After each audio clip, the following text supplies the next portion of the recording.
Welcome to Sanctum. You're listening to The 100 Podcast, a show about CW's sci-fi series, The 100. I'm Daniel Prime. Hallowed be his name. And today I'm joined by my one crew warrior, Olga. Hey everybody, today we're discussing Season 6, Episode 6, entitled Memento Mori. Yeah, you better remember that, Mori. He's a nice boy. Anyway, side note, yes. I'm still sick. You're still sick. I'm still miserable. It's a Tuesday. This is the only highlight of my day. Also, it is meltingly hot. It's very warm. I want to die. Dan wants to die. Memento Mori.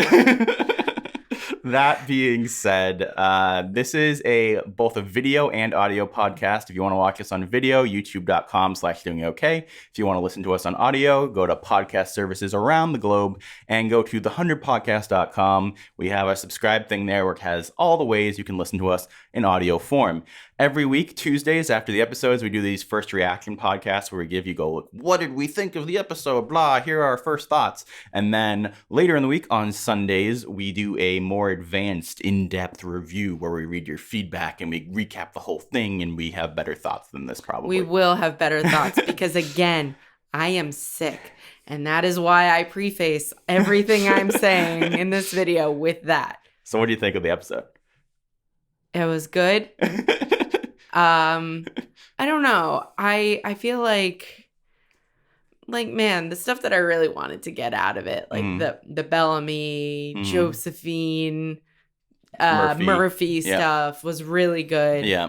I think that was the highlight of the episode. That was definitely the highlight of the episode. Yeah. And to me, the only downside to the episode really is how much time was given to shoehorn in the Shadehead stuff. Yeah, you weren't a fan of the Shadehead stuff. I really wasn't. But before we get more into the Shadehead stuff, which I do think we're going to be a little more negative about, let's talk about the stuff we liked. So I like you said, I think we both really liked how the Bellamy stuff went. Yeah. I think specifically the Murphy Bellamy back and forth. It almost reminded me of Game of Thrones when they just have really good conversations where you're like, when is that, Dan? Not in season 8. Well, yeah, but you know what I mean. Yeah. The good Game of Thrones talks where you kind of understand both sides of it and they're sort of verbal sparring, and Murphy isn't necessarily likable. You're more emotionally on Bellamy's side, but what Murphy's saying makes sense. Yeah. And I'm still trying to think of they bring up Monty because again, Monty's death is still very fresh for them. Yeah. I'm trying to figure out what would Monty have wanted? Who would he have agreed with? But the big thing is, what would Clark have wanted? Yeah.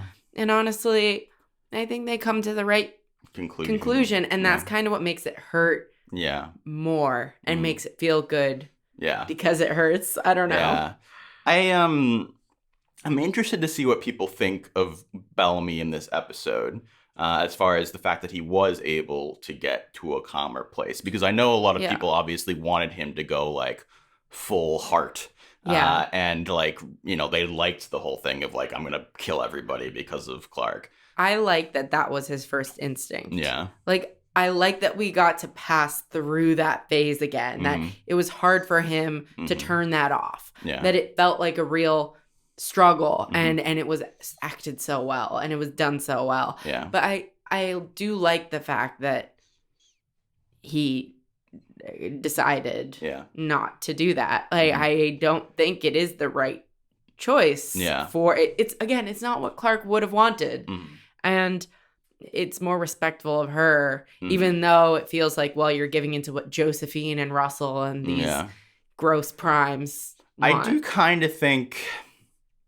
I feel like a middle ground would have been nice if he killed Russell. Obviously, I feel like he mainly didn't kill Russell because of we can't get rid of Russell at this point.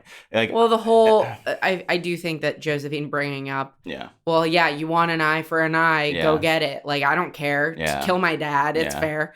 And it's well, he doesn't want to play into her hand either. I do think, honestly, I think that move was her best move that she's done so far. She has not been very smart so far. I think that was definitely her best move. But sending Jade after Echo, I have to say, again, I like it when they give Echo stuff to do. And I was motivated by, where's Bellamy? Even so, she was smart. And I liked her killing the guard or like giving him mercy. Like that scene was good. Yeah. I thought that the setting of the offering grove was cool. Yeah. I think that for me, if I could change anything about this episode, I might take the stuff in the forest out as far as the Octavia deal. Like push that. Keep an episode with them not in it and give everything else a little bit more room to breathe. Yeah. The only reason not to do that is for the time for the time sensitive nature of her hand injury / aging. Yeah, but I mean, it's also just completely at the discretion of the writers how quickly true. that spreads. That is true. Because it's basically like, it's not magic, guys. Time. It's time travel. We don't just have magic healing and now they're trees. going, and also now we're going into a side quest of the anomaly. Which, to be clear, I like all that stuff. I do too. I just think they could have easily like saved it for next week, and because right now we had that huge plot line with Bellamy, Josephine, and Murphy, and then we also had the Raven Riker, and then we also had Echo on her thing, and then we also had Abby, Josephine. Yeah, and then we had Shade Hedda, and then we also had the stuff in the forest. So it's just like, whoa. Yeah. Whoa. When you put it like that, I'm like, whoa. And I just feel like the intensity and weight of everybody finding out that Clark died, that could have been given a little bit more room to breathe. It would have been nice to sit with that a little bit more. Because I also, like, as much as I like the stuff with Bellamy and Murphy, I still feel like Bellamy changed a little quicker than I wanted him to. Like, just because of how they didn't have enough. I just feel like they could have had a little bit more screen time before they got there. I think a little bit more does make sense, but for me, it felt, I was okay with it. I mean, I can understand that. Like, that's totally open to interpretation. But. I'm going to give a compliment. Yeah. To the Raven Riker scene. Oh, you like the Raven Riker stuff? I did not like Raven in the beginning of this episode. Okay. Because I think she's being hypocritical. Yeah. The whole thing of, I have nothing to regret. I have nothing that I can't do. It's like, you have done enough damage. Don't pretend like, but you're okay with it and that makes you a better person than Clark. Like, I don't know. I just don't understand. They're not writing her in her a motivations. Way. Yeah. But when she was with Riker and when he figured out that she knew, and it was just them facing off and him talking about what he does to honor other people, I like that scene. I feel like it made her more interesting.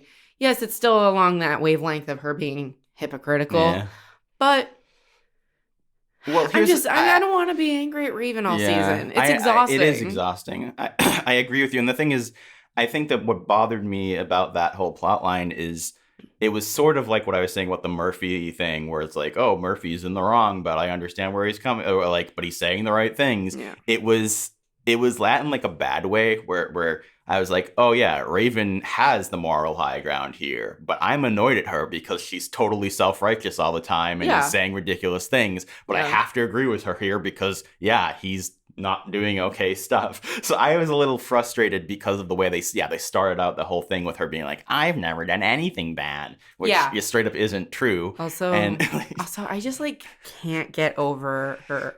Like, I can't get over her appearance. Yeah. I just can't. Well, I don't know. Explain it a little bit. Like, she looks so glamorous. I know I brought it up on another video, but like her hair is very done in these like glamorous waves. She has a bunch of foundation and like blush and this thick lipstick and like thick mascara. And I'm like, Raven looks good. Yeah.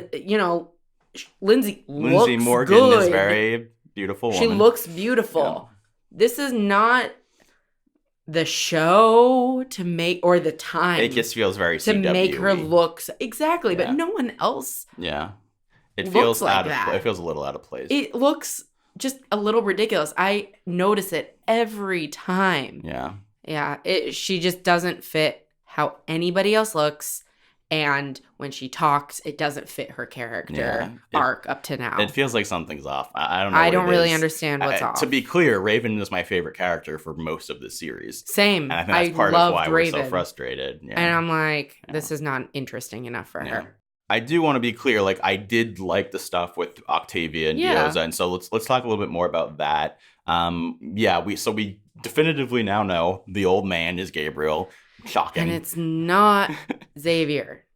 I really don't think it is. I think that... So, you know what I found interesting is that they specifically... I felt like a very specific choice to have him say, you can't heal old age. Right? So... That was interesting because before that, when we were seeing the sap or whatever, we were like, oh, so maybe this is Gabriel's first host, and he's been using this. I didn't think it was his first host because the whole idea was that it was like, oh, he stopped drinking the Kool-Aid eventually. Well, yeah, that could happen after his first. Either way, my point is, it was his host for a while ago, and the reason he's the old man is he's been using the sap or whatever to stay alive for a long time, so it could still be Xavier. It could, but I feel like they specifically were calling out like, oh, this isn't going to stop you from old age. So I still think Xavier, and I still think Gabriel's in the anomaly. And in the center, potentially, of the spiral. And that's why Xavier knows so much about Gabriel, is because he's been the anomaly. Yes, maybe. It's also, I also find it fascinating, the sort of mixture of like, Gabriel has been very level-headed this whole time, but then there's sort of a spiritual level to the like, oh, the ring is calling you or whatever. Following, yeah.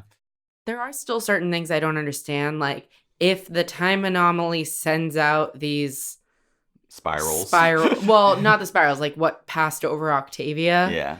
Then like, how is it safe to travel into the anomaly? And why would Dioza risk doing that? Yeah. She might not risk doing that, and then it'll just be a Xavier and Octavia side quest. Well, I will say one of the things I've really liked so far is that it's almost more about Xavier and Dioza than Xavier and Octavia. So they have subverted the whole like he's Lincoln thing. That's so far so good on that. How'd he get that tattoo? Did it just show up on his body one day, or did he like imprint it on himself somehow? Also, I don't really just understand the whole like the only reason this is related is because Xavier talks about it. I don't really understand the whole nulls thing in the Sanctum so the only Society. That's one of those things where I feel like on rewatch and with research and stuff we'll be able to get it a little bit more. But hopefully. My assumption with that was that if you're a null, it means you're not even a carrier of Nightblood. So there's no way your kids could have Nightblood. That makes sense. And so therefore, like, because most people, they might have, well, not most people, some people would have, like, only one of the recessive genes, but you need both of them to present Nightblood. But if you have one of them, then another person is one of them, there's a chance. But if you have both of it as the dominant trait, then, I mean, both red blood as the dominant trait, then there's no chance you can pass on. Is the whole capital A, little a kind of deal that we had from our genetics grids. It's interesting because... It's interesting because that sounds a lot like the stuff that Josephine was doing, which I thought they were saying they weren't doing. I thought so too, but maybe what they're saying is like killing them instead of even leaving them in society. Yeah, but it's interesting because they're like, you can't have children. It just felt like suddenly out of it. Again, it's one of those things like... This is what I was confused by. Yeah, it's like out of nowhere, oh, it's way worse in this society, even beyond just the like killing of people for sacrifice. Like, it's like suddenly there's a whole class system beyond... caste system almost, Yeah, and I'm like, okay. And all the guards are... I just find it weird that we never would have heard null before now. I know. Again, it just feels like this little thing of being shoehorned. Speaking of that, why don't we talk a little bit more about the Shadehead stuff? Yeah. Everything's very much put in a specific picture based on the fact that we saw the trailer at the beginning of the season, and that trailer goes so far into the season because I think I would feel like the Shadehead thing was even more shoehorned in if I didn't know it was coming. Like I don't feel that bad about it because I knew it was coming, right? What was it? We hear the first mention of Shadehead in episode 3. Yeah. Now we're another 3 up, and it's barely there. And all it was something spoken of. There were no visuals involved with that. Before. Yeah. We have only like eensy bits of Gaia and Maddie, a full episode that doesn't even have them. And now it's like a huge episode where Shade had us taking over, and also there's a ritual, and also Gaia is banished now. That's a lot of ground to travel for something I honestly don't really care about. Yeah, I mean, it's a lot to get us to the point where Maddie's gonna go off the reservation. Yeah, and I guess the thing is, it makes sense because they want to have the like the opposite ends of the spectrum, where we get Bellamy, his arc for the episode is to decide we're not gonna go kill them all, and then we have Maddie on the opposite end of the spectrum who's like, fuck it, I'm going to give into my dark side because they killed Clark, and I can't let that happen, like, let that go unpunished. And just to be clear, that dichotomy or that parallel, I'm a fan of. I just feel like maybe it'll be better in the next episode. Well, I think the actual character of Shade had he gets his very one note, and I guess the thing is that I'm just like, how are we so far into all the stuff with the flame, and I still have like no idea honestly what the flame really does. Maybe people in the comments below will yell at me and be like, we know what it does, and I'm like, yeah, but like until this, I didn't know whether it was just the memories of the commanders were in there. Why did he suddenly be able to get rid of all the other commanders? Is it just plot armor because they can't show Lexa and Becca? Like, it's like, I don't. And is he like literally going to take over? Are they like the Sanctum drives? Is his entire essence in there, or is it just like his memories and wisdom? So like, could he like actually take over the mind the way Josephine is taking over Clark's mind, and they're having subconscious battle? Is it the same sort of idea? I mean, I guess that's what's going on. That's not how I ever like read the flame before. I'll be honest. I don't think that's what it is. I think the fact that he was like almost embodying a physical presence in her vision by the end, that is the maximum. That is what they do. It's like they can maybe like influence you, or he can influence you to your darkest desires or your like darkest thoughts, because that's his darkest thoughts. So he is like taking over in the sense of obscuring any good around you or any other things that other commanders could say. Yeah. Well, it's also just, I'm just like, what is, in a world where the commanders are born from killing each other, what does a dark commander mean? Also, like, the fact that we've never heard of him before this season. So that's the thing that makes him goofy to me. Like, first of all, he reminds me of that, like, it was Emperor Palpatine. Yeah.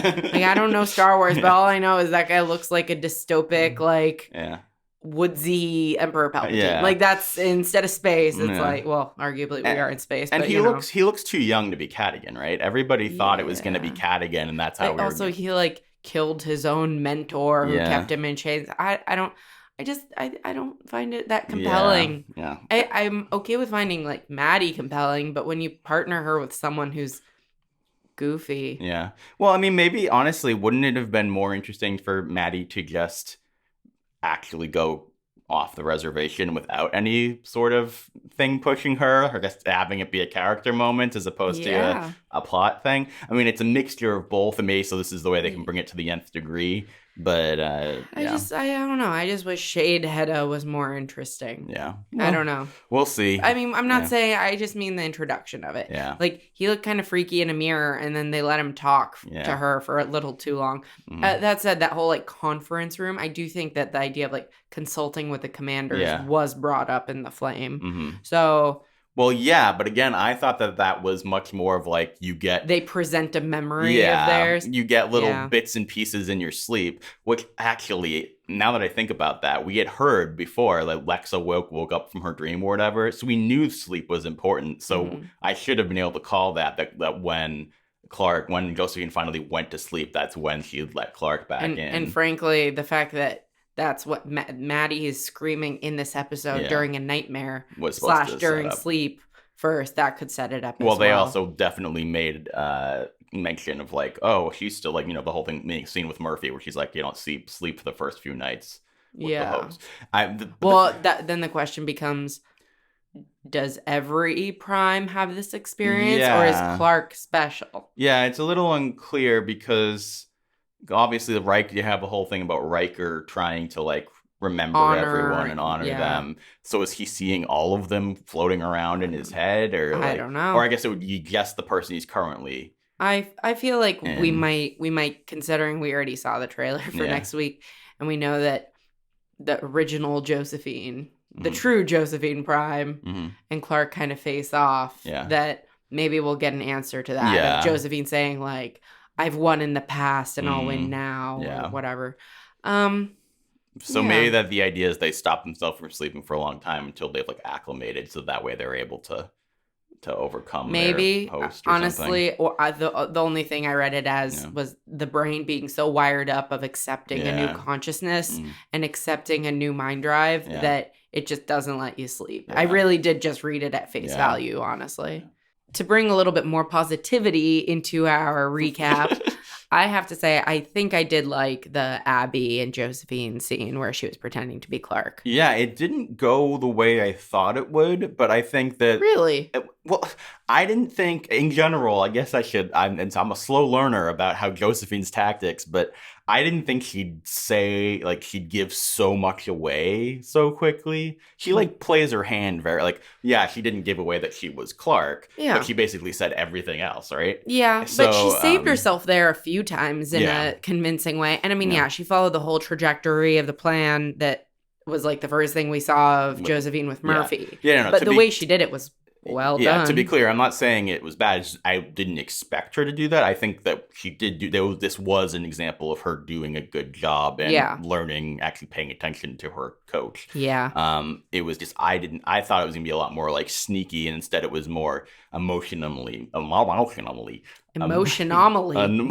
manipulative than it was hiding certain pieces of information and stuff. Which I think is a good idea. Yeah. Considering now, Raven knows, Mori knows, Echo knows. Yeah. Everybody knows. The only thing some people didn't know was that Clark was dead. Yeah. So, dead. I also, since you brought that up, I had mentioned that it would have been nice to get a little more time and breathing room with everybody finding it out. Yeah. I do think it was kind of a missed opportunity not to show how impactful Clark was on the rest of it. And we spent this whole first half of this season with everybody shitting on Clark. It would have been nice to have them go around. Yeah. And because I feel like it was very and understandably to a certain degree, it was very much on Maddie and Bellamy. Yeah. But you could have had more before Maddie came down. Had them all have a tough talk, and then Maddie comes down. It's the final hit to the gut. I feel like seeing really seeing how Raven feels about that and how mean she was, and now Clark's gone. Well, Raven's not even in the scene because she went up with Abby. Oh yeah, okay. So frankly, not everyone knows yet. Yeah, but I guess why would Raven help them turn more people into Nightbloods also if she is so disapproving of Riker? I have a hard time seeing how they got her on board with how that. Abby's going to get her on board with this. Okay. Now Murphy's not manipulating the same way. It would have been nice to see a little bit more of how Murphy feels about it. Echo feeling bad for Echo was fine because Echo and Clark never really that connected. And I guess Mori and Clark whenever this is the problem is that if your main character dies, more people should be upset about it. I think it kind of betrays the lack of connection between a lot of these. Bellamy cried. Yeah, that's the thing.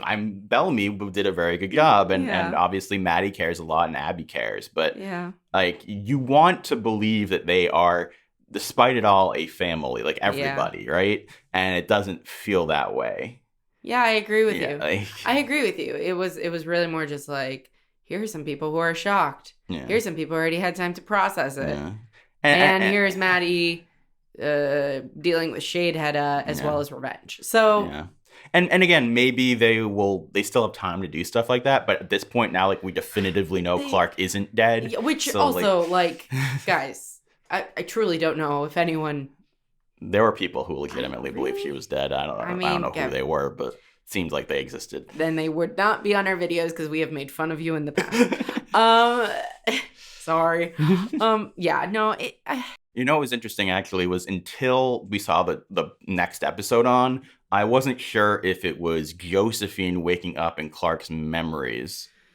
You know what I'm saying? Okay. Because until we saw that, I was like, oh, she woke up, and is it Josephine in Clark's body, in Clark's like tangled web of subconscious, or is it Clark waking up but then the fact that we saw the next episode on and it showed Josephine Prime. Yeah, I don't know. To a certain degree, I feel like they were in a no-win situation, right? Because you don't want to drag it out too long that she's actually alive, because most people will believe that she's still alive, and and it's not like, oh, she's still alive. But at the same time, you don't want to like immediately cut out the tension of completely. That's the thing. We're mourning her. Yeah. Bellamy's mourning. Yeah. Maddie's on the path of vengeance. Yeah. Oh, and look, Clark. Yeah, is here. yeah. So you want to space that out a little bit. I think honestly they did the best they could with it. Yeah. Because I think 2 episodes, if they had gone even longer, it would have been kind of silly. Yeah. I like the fact that she finally went to sleep, and that ties in with what we've seen in the past with the flame and everything. Yeah. So ultimately, I mean, I'm just excited to see Clark versus Josephine next week. Yeah. Is there any last thing you want to mention before we end out? Yes, I have one last thing. Oh, one more thing. Congratulations to Bob and Eliza. Because tying the knot. They got married. They got secret married after their secret relationship. Yeah. Do you guys know that we're secretly dating? I don't know if you knew that. Oh, yeah. We're keeping it real. We're keeping real tight-lipped on that. We're also secretly divorced, guys, but we've made it work. Yeah, we're still living together. Adopted 5 children. Yeah. It's going well. But super great for them. Yeah. Hope their life goes well. Hope everything works out. Yay. And I mean, I'm sure a lot of fans are super excited about it. I honestly, someone, I was scrolling through Twitter and someone was like, do you ever stop during your day and go, they're married? And I was like, yes, I do. And I was on a trip this weekend. Yeah. And even while I was like, enjoying the sights, and I kept going, they're married. They're married. Yeah. Congratulations. It's crazy. I mean, I really didn't believe it for like a significant period until I thought they got hacked. Yeah. I mean, it's crazy. Good for them. It's good. Yeah. It's good. Yeah. It's good. It's good. So now that we've established that it's good. It is good. So if you guys want to keep the conversation going, talk to us more about this episode, Bob and Eliza tying the knot, any of that stuff, you can either follow us at The100Podcast over on Twitter. You can email us at the100pod@gmail.com. You can, what else can they do? They can go to our website. Or comment down below with comments. And we'll do feedback this week, assuming my girl over here is okay. I will try. I will try. Yes. Thank you guys so much for watching/listening, and may we meet again. May we meet again.